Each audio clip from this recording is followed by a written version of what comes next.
seguimos con las clases, traumas aquí medular.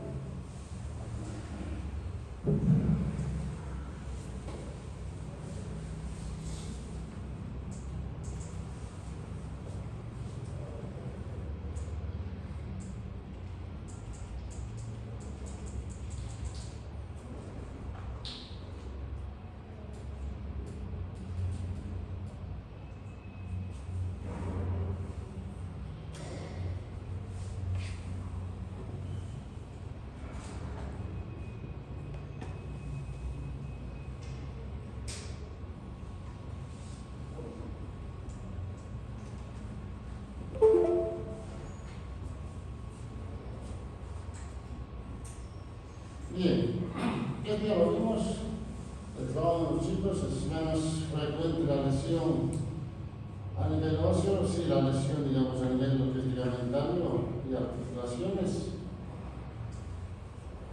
La frecuencia de accidentes más en las personas por accidente en vía pública, después están las caídas de altura, accidentes deportivos y armas de fuego son lo menos frecuente.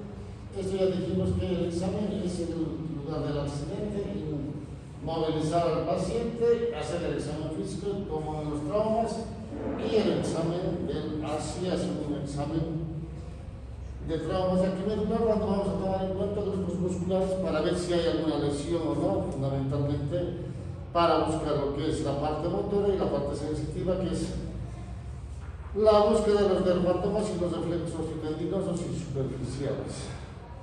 Recordar que el examen siempre se debe hacer de esta manera, un paciente con traumas aquí medular, y prestar atención en esto que saliendo de la parte de la carótida, en la parte vertebral van a ir en la circulación hacia la parte posterior y de ahí regresan para formar la arteria medular anterior y el de Adankiewicz, que estos no van a formar ninguna conexión, tampoco van a formar lo que en el cerebro van a formar el polígono de Willis. Entonces es muy importante tomar en cuenta esto cuando tengamos traumas aquí medular. Y recordarles esto, que si no sabemos esto, mal vamos a poder entender lo que es el trauma aquí medular. ¿Por qué? Porque en general, ya se los dije, cuando empezamos las clases de examen neurológico, tenemos que aprender qué cosa. ¿Qué es un dermatoma? No, es un nivel, ¿no es cierto?, o un segmento de la médula por donde nace una raíz periférica. ¿Y qué es un dermatoma? Es un segmento de la piel y inervado por una raíz periférica. Entonces, en general, siempre ambos están de la mano. Entonces, si yo hablo de dermatomas, tengo que hablar de metámeras. Si hablo de metámeras, tengo que hablar de dermatomas.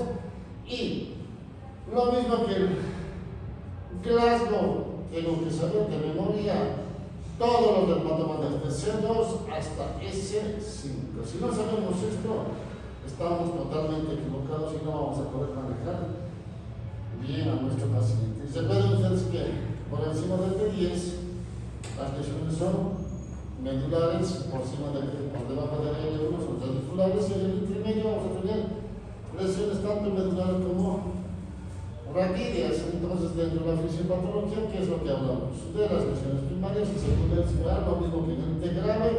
Las lesiones primarias son en el momento en que se dan, como esta, por ejemplo, una luxofractura que va a comprimir el canal medular, compresión de la médula, y se da por 4 mecanismos básicos que son la contusión, compresión, elongación y laceración. Y las secundarias en general están dando siempre por un mecanismo de la alteración en el espacio del canal medular y la circulación. ¿Qué es lo que va a provocar? Edema. Y el edema, ¿qué es lo que va a provocar? Hipoxia, y hipoxia isquémica. Pues fíjense ustedes, es lo mismo que el TEC, y seguimos hablando de la fisiopatología, hablamos de las lesiones completas y las lesiones incompletas. ¿Cuáles son las lesiones completas? Aquellas que no tienen función motora ni sensitiva, por debajo del nivel sensitivo, es lo que llamamos la sección medular. Sección medular porque el paciente ya no tiene opción, digamos, a la recuperación, pero las que son incompletas sí van a tener una función sensitiva remanente o función motora, estas sí. tiene un pronóstico un poquito más alentador, un buen pronóstico o pronóstico, digamos, relativamente bueno, que haciendo el buen tratamiento necesario vamos a mejorar seguramente esas funciones y el paciente probablemente pueda caminar o no, dependiendo de dónde se encuentra la lesión. Y cuando hablamos de lesiones completas, siempre tenemos que hablar de esto: lesiones de la neuromotora inferior, lesiones de la motora superior. ¿Cuándo hablamos de lesiones de la motora superior? Cuando hay una lesión a nivel de la médula.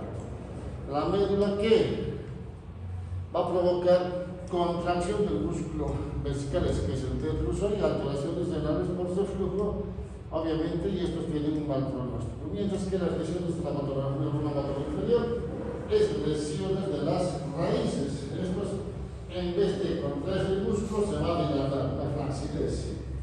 Entonces, estos que van a provocar dilatación del músculo y de los esfínteres a nivel de lo que es la vejiga, ¿no es cierto?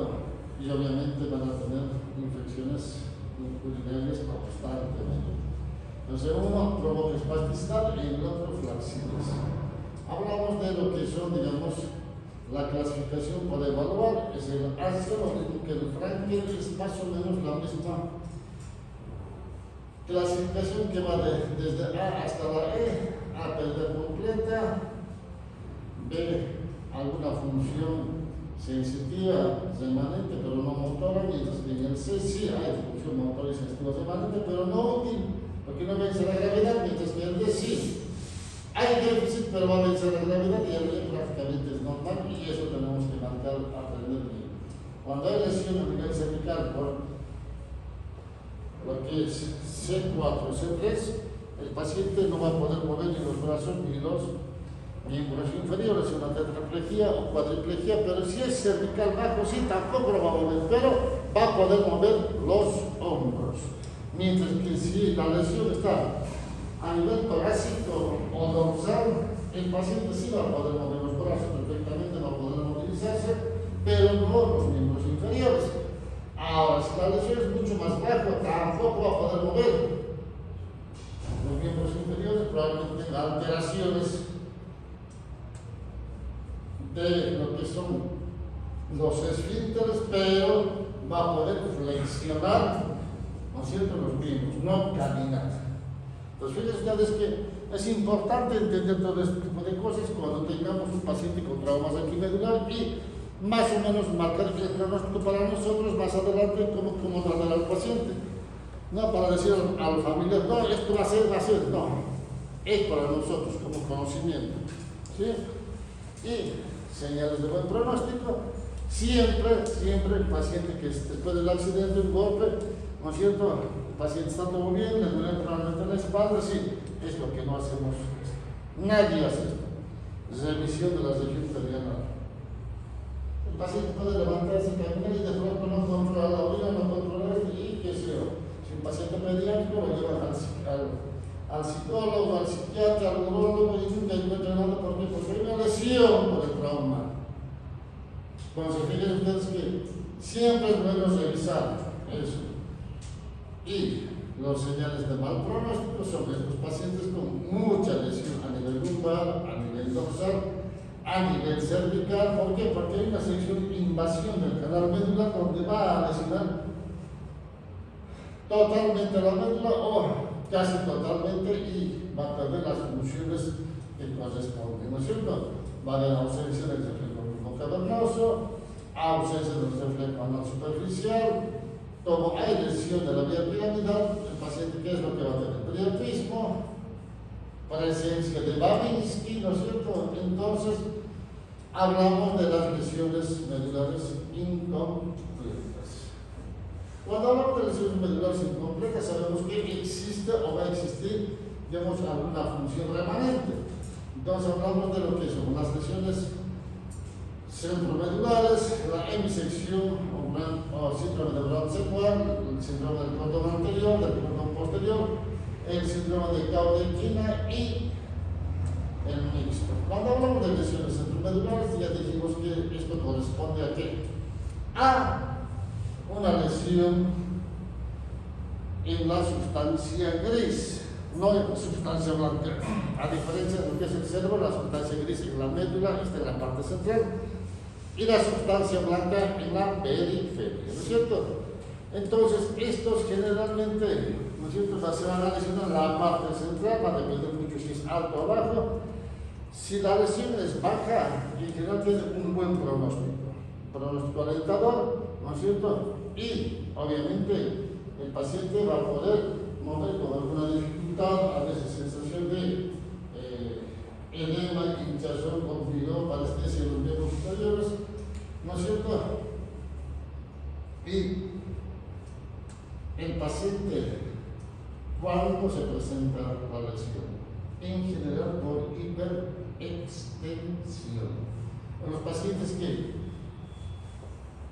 tienen disminución del canal medular, hipertrofia del ligamento amarillo, y si nosotros hablamos de lesiones de miembros superiores, tenemos que pensar que la lesión está a nivel cervical, ¿no es cierto? Entonces, el mayor porcentaje, prácticamente todos, ¿no es cierto?, los pacientes que tienen lesiones centromedulares, la lesión está a nivel cervical. Entonces, estos pacientes, si hacemos el estudio, vamos a ver en una resonancia, en una tomografía, una ratiestenosis.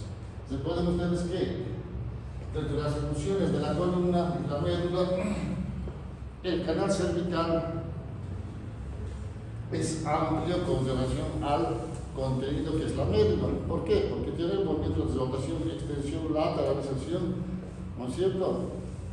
Lo mismo que la parte lumbar, pero la parte lumbar es menos que la parte cervical porque tiene otras funciones más, que es el de la resistencia, el soporte de carga, mientras que la parte dorsal no tiene el mismo canal, es más reducido, casi al nivel de la médula. Entonces, como la parte cervical dorsal no tiene ningún tipo de movimiento, entonces está casi justo con la médula. Entonces, por eso es que cuando hablamos de hiperextensión, por ratiestenosis y compresión y lesiones desde la lesión centromedular, estamos hablando a nivel cervical.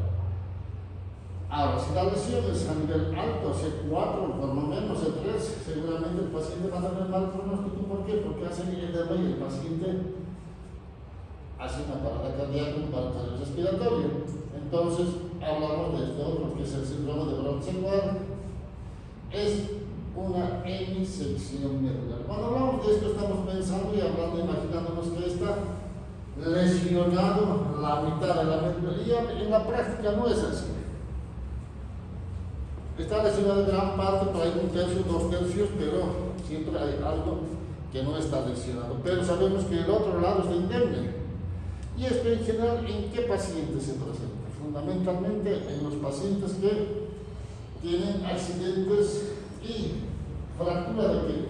Lo que son las láminas y los pedúnculos de la vértebra, que estas cuando se fracturan y en general, ¿no es cierto?, invaden el canal medular y al invadir lesionan la parte posterior de la médula. Entonces, estos pacientes, ¿qué es lo que van a tener? Alteración de ¿qué? De la sensibilidad. Mejor dicho, alteración de la lesión, donde está la lesión. Entonces, estos sí van a tener, llámese, un déficit motor o sensitivo de un lado o del mismo lado, si quieren, de la lesión, pero va a tener alteración para discriminar qué cosa: el dolor y la temperatura, pero contra la terapia. Eso por la deposición de las fibras, ¿no es cierto? Y estos, en general, una vez diagnosticado, hecho el tratamiento, mejora sacar el objeto que está comprimiendo, liberar el canal medular, tiene un pronóstico mucho más alentador, porque si operamos rápidamente, estos van a mejorar parte de lo que está lesionado. Porque se puede ver que cuando hay alguna lesión, está la lesión y además tenemos elementos. Eso es lo que tenemos que mejorar, y el paciente seguramente va a quedar con alguna lesión, pero van a mejorar. Esto es la hemisección medular. Tenemos lo que es el síndrome del cordón anterior o medular anterior. Estos en general también se presentan en fracturas y lesiones, ¿no es cierto?, en los cuerpos vertebrales. En general, esto es por caída de altura, por trauma directo. Alguna vez seguramente ustedes vieron en las noticias lesiones medulares en los paracaidistas, en los militares, ¿no es cierto? Todos estos en general sí van a tener. ¿Por qué? Porque se aplasta la vértebra, y al aplastarse una parte sale para adelante y otra se mete para el canal medular. Entonces, ¿qué es lo que combina? La parte anterior de la médula. ¿Y qué es lo que tenemos en la parte anterior?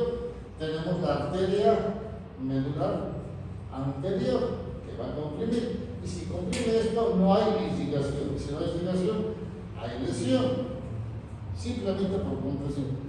Ahora, si el fragmento es bastante importante, sí va a lesionar directamente a la médula. Entonces, los pacientes que van a tener una tetraplegia si es cervical o paraplegia si es a nivel dorsal. El mayor porcentaje de estas lesiones son a nivel dorsal, no tanto cervical. Entonces, ¿qué es lo que van a tener? Anestesia disociada por debajo de la lesión. Vamos a tener hipoestesia termoalgésica por lesión del lazo espinotalámico, y obviamente estos pacientes lo que sí tienen un mal pronóstico. ¿Por qué? Porque la parte anterior, ¿no es cierto?, en general, cuanto más tiempo pasa, más lesión deja por compresión de la arteria medular anterior. Entonces, fíjense ustedes que es importante tomar en cuenta este tipo de cosas. O sea, se conserva la discriminación entre los dos puntos de la matriz y la sensibilidad profunda, que son funciones del cordón posterior. Esto sí, porque es la parte de la sensibilidad profunda, porque la lesión está por delante, no por detrás, ¿no es cierto? Y obviamente solo un porcentaje operados a tiempo van a recuperar, van a tener un pronóstico alentador. Cuando la compresión no es mucha, se recuperan al 100%, pero hay que operarlos rápido, lo antes posible. Pero si dejamos pasar y la compresión es mucha, por mucho que operemos, siempre les va a quedar alguna lesión. ¿Van a recuperar algo? Sí, pero se va a marcar la lesión. ¿Por qué? Porque la lesión primaria está dada por el trauma, ¿no es cierto? Pero lo que tenemos que hacer es tratar de evitar que tengan las lesiones secundarias, ¿no es cierto? Y tenemos al síndrome del cordón posterior o medular posterior. Esta es la parte posterior, es por donde pasa la sensibilidad, ¿no es cierto? Entonces, ¿qué es lo que vamos a ver? Alteración, ¿no es cierto?, del sentido vibratorio y la propiocepción, o sea que no va a poder, digamos, sentir el paciente, ¿no es cierto? Pero la parte anterior, como está bien, ¿no es cierto?, la parte motora, el paciente va a poder movilizar. Entonces, ¿en qué pacientes se presenta esto? En general, en pacientes que tienen lesiones de trauma cervical, aquellos que caen, aquellos que reciben un golpe directo, ¿viste?, en los asaltos. Entonces, todos estos van a tener. ¿Y qué? ¿No es cierto? ¿Qué es lo que va a provocar? A veces también lo mismo que en el accidente, ¿no es cierto? A veces el paciente, en vez de hiperflexión, hace una hiperextensión. Entonces, cuando hace hiperextensión, lesiona la parte posterior. Entonces, el paciente, ¿qué va a sentir? A veces, inclusive en las personas jóvenes, ¿no es cierto?, adultos jóvenes, tienen un accidente, ¿no es cierto?, y ven la placa y dicen, no tiene nada, pero qué sé yo. y alguna vez venga alguna rectificación, vaya a ser certificar por 15 días o un mes. El paciente va a la consulta, doctor, siento ardor, siento quemazón en el cuello. No, se le va a pasar, no es nada. No, hay lesión. Entonces tenemos que entender ese tipo de cosas porque es fácil decir, no pasa nada, se le va a pasar, no, un poquito de adormecimiento, calor en los no, se le va a pasar, no se preocupe. Y no. El mecanismo tenemos que averiguar bien por hiperextensión, ¿no es cierto? Y sabemos qué es lo que le va a quedar. Aunque en la placa no veamos nada. Entonces, fíjense ustedes que es importante trabajar este tipo de cosas cuando hablamos, digamos, de traumas arquitectónicos para entender la fisiopatología y saber cómo manejar a nuestros pacientes. Y tenemos lo que es la mixta, esto sí, son pacientes, digamos, con lesiones extremas que van a tener alteración de la parte sensitiva, alteración de la parte motora, ¿no es cierto? ¿Por qué? Porque el trauma es bastante, digamos,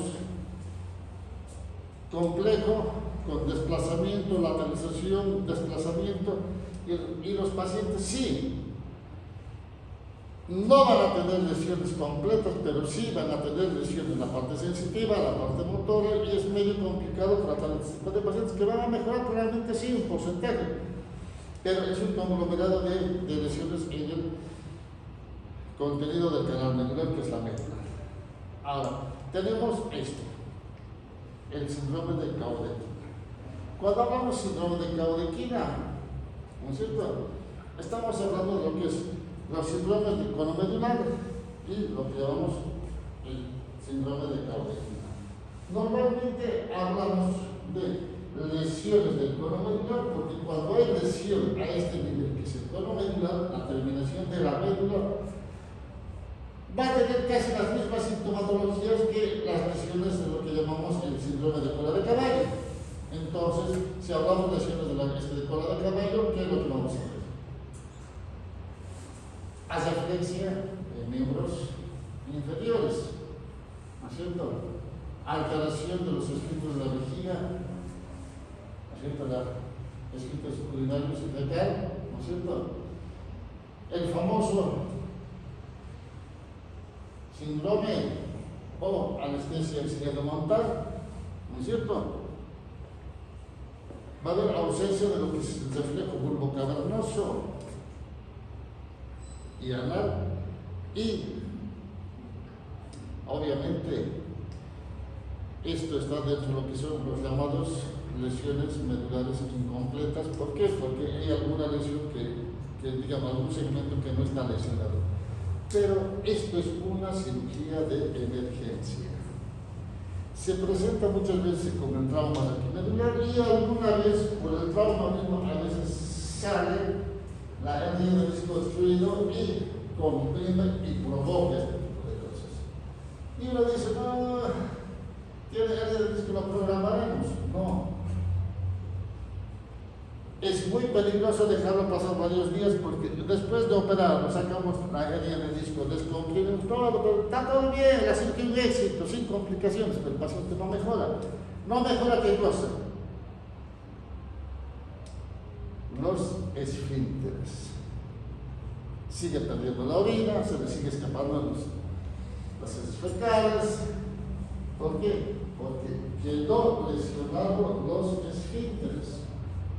Por mucho que bueno que sea un éxito la cirugía, ¿de qué sirve? Esto es una emergencia. Una vez encontrado la anestesia en silla de montar, porque el paciente dice, doctor, y se agarra, no siento acá atrás y se agarra. Eso es anestesia en silla de montar. Entonces, cuando hace eso el paciente, ¿qué es lo que tenemos que buscar? El reflejo anal, el reflejo vesical. Si nosotros vemos que está alterado o dudamos, es mejor llamar al especialista y que se opere esa persona.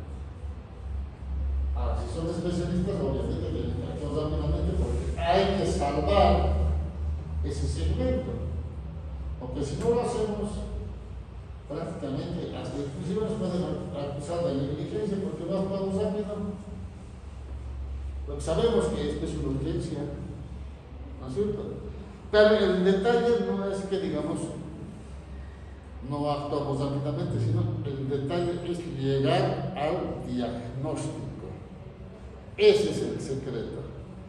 Llegamos al diagnóstico, inmediatamente tenemos que actuar. Si somos médicos de emergencia y ahora los especialistas rápidamente, ahora es otra cosa que los especialistas lleguen donde bien hagan algo. Es totalmente diferente. Pero yo como médico de emergencia tengo que hacer el diagnóstico y tengo que llamar a quien corresponde. Yo cómo se cumplir. Ahora, si son especialistas, obviamente pueden hacerse al paciente, confirmar lo que el médico y actuar rápidamente en consecuencia para mejorar a nuestro paciente. Entonces, esto. Recuerden ustedes que todo paciente inconsciente o con aliento alcohólico o sospecha de intoxicación se considera con traumas aquimedular hasta no demostrar lo contrario, se tiene que actuar como tal. Ahora, si el paciente está consciente, entonces nos da el margen de poder preguntar el mecanismo del accidente, cómo fue, si puede mover el brazo, si puede mover el pie, si puede ventilar bien, ¿no es cierto? Entonces, buscamos, digamos, los grupos musculares, hacemos lo que se llama la escala de Asia, buscamos la parte de la sensibilidad que se llama el nivel sensitivo, ¿no es cierto? Hacemos los reflejos osteotendinosos sin patelar, aquí digamos fundamentalmente si la lesión es cervical, buscaremos el bicipital, el tricipital, los reflejos superficiales, los abdominales, el cremasteriano, el Babinski si quieren buscar para ver si no hay ninguna lesión de la vía piramidal. Entonces, todo eso cuando el paciente está consciente. Y obviamente, esto de trabajo, el famoso shock medular. Es lo mismo que en el trauma aquimedular, shock medular. ¿Qué dijimos cuando estamos frente a un té grave? ¿Qué es lo que debemos evitar? ¿Qué dijimos? Evitar que dos cosas dijimos. Evitar la hipotensión y la hipoxemia. ¿Por qué? Porque eso va a complicar al cerebro, ¿no es cierto? ¿Qué es lo que les dije? Que un solo registro de la presión arterial sistólica duplica la mortalidad del paciente. Entonces vean ustedes que acá, si no compenso, aparte de tener un trauma, digamos, tiene un trauma aquimedular, si no hago esto, mejora la hipotensión y la bradicardia, el paciente va a quedar con lesión. Entonces, cuando hablamos de shock medular, estamos hablando de esto. El paciente no va a poder movilizar porque está hipotenso, está bradicárdico, no le llega la cantidad suficiente de sangre, probablemente el paciente está más o menos inconsciente, no va a poder movilizar.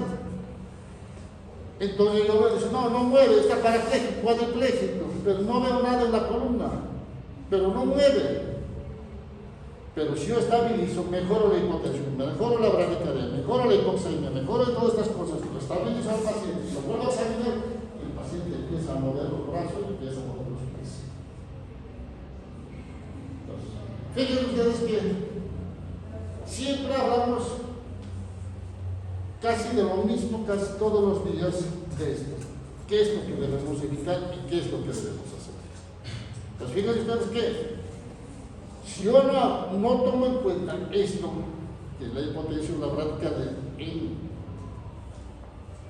la atención prehospitalaria y llegando al hospital, me voy a equivocar en el diagnóstico. Porque si no hago esto y veo que está cuadripléjico, no, ya no se puede hacer nada, señora, ya está, no va a poder mover nunca más. Y el otro médico dice, y se da cuenta de esto. Dice, ¿y por qué no mejoraste? ¿Y qué le decimos? Ah, me olvidé. Ah, no presté atención. Pues fíjense ustedes que uno cuando está frente a un paciente con trauma tiene que estar atento a todo, ya se los dije. Uno tiene que estar atento a todo y repetir el mismo examen varias veces. Es lo que dice la TLS. ¿No es cierto? Haces la TLS A, B, C, D, E. Después, ¿qué haces? No, yo voy a hacer tomografía. No, otra vez A, B, C, D, E. Después, ¿qué haces? Otra vez A, B, C, D, E. En eso consiste para mejorar al paciente. Independientemente de que después lo lleven a hacer estudios y lo que hagan, A, B, C, D, E, el camino A, B, C, D, E. Hay que seguir así.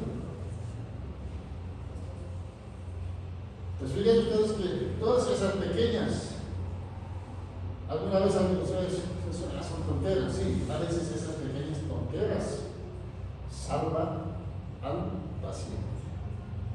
Salvamos la vida del paciente. Evitamos que tenga mayores complicaciones. Entonces, fíjense ustedes que cuando hablamos de traumas medular, tenemos que tomar estas 4 líneas. La línea del cuerpo anterior, la del posterior, la de las láminas y de las apófisis espinosas. Cuando vemos esto que está así desplazado, yo tengo que pensar que esta señora tiene una fractura o luxofractura listesis, ¿no es cierto?, que está comprometiendo el canal medular. A veces pasa esto, desplazamiento y, ¿no es cierto?, lateralización y desplazamiento, y fíjense ustedes, el canal medular totalmente ocupado por hueso, ¿no es cierto?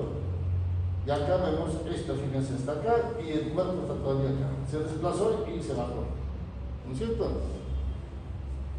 Es un trauma sentimental por lesión completa de la médula, ¿no es cierto?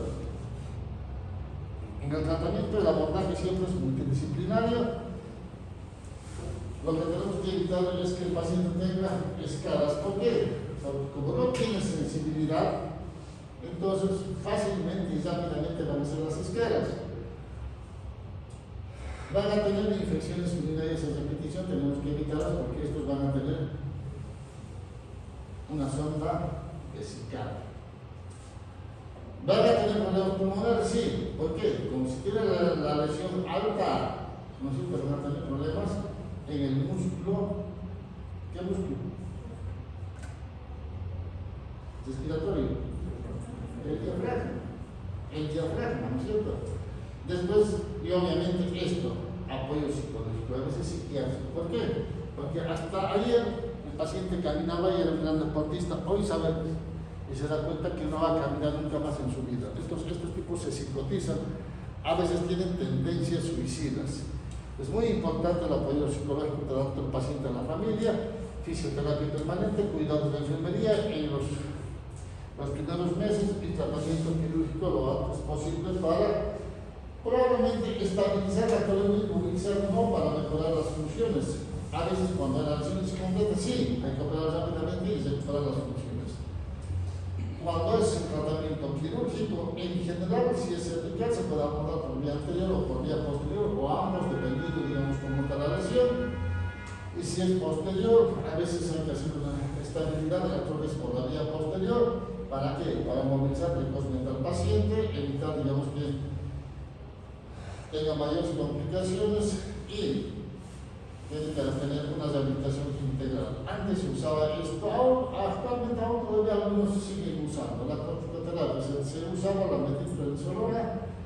En general se decía antes de las 6 horas, después de las 8 horas del trauma, y se usaba 30 miligramos kilopeso al día en la primera hora, y en las restantes 23 horas se usaba 5.4 miligramos kilo hora, ¿no es cierto?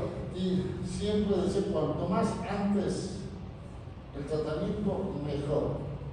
Ahora, después de muchos años de estudios demostraron que no era necesario. no tenía ningún beneficio. Entonces salieron artículos de que no se debe usar, no es necesario usar porque el costo es bastante elevado, pero algunos lo siguen usando. Pero bueno, usted tiene que saber que está esto y no tiene criterio de indicación. ¿En qué pacientes no se usaba? En pacientes gestantes, chicos menores de 12 años y pacientes que usaban ya corticoides previamente, aquellos que tenían artritis reumatoidea, lupus eritematosa, alguna enfermedad que les obligaba a usar corticoides. Bien, entonces yo veo un paciente de estas características que me mueve todo, con seguridad sé que siente, moviliza los brazos, moviliza los pies, sé que no tiene ninguna lesión enorme. Si no me hace esto, me tengo que preocupar porque el paciente seguramente tiene alguna lesión. ¿Alguna pregunta, jóvenes? Nada. Muy bien, se terminó la clase y como todas las clases, nuevamente les hago la invitación a la jornada de neurocirugía que ya está más cerca. Es el 6, 7 y 8 de junio. Muy bien, jóvenes. Pueden retirarse.